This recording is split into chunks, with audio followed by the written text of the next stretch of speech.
नमाज की सुन्नत नंबर 17। चुनांचे कायदे में बैठने की मसनून कैफियत क्या बयान की है फुक़हा ने।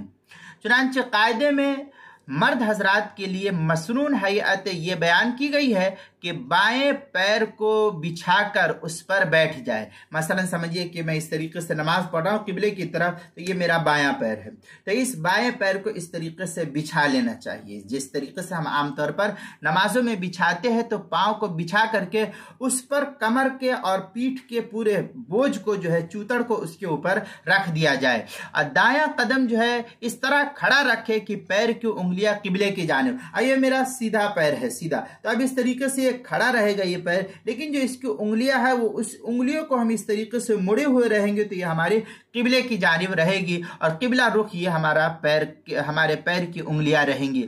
और औरत दोनों पैर को बाएं जानिब निकाल कर सिमट करके वो बैठ जाएगी। यही उसका दोनों पैर को इस तरीके से बाएं जानिब वो निकाल करके बैठ जाएगी, ताकि जो है उसको जमीन से इस तरीके से चिमटी हुई रहे।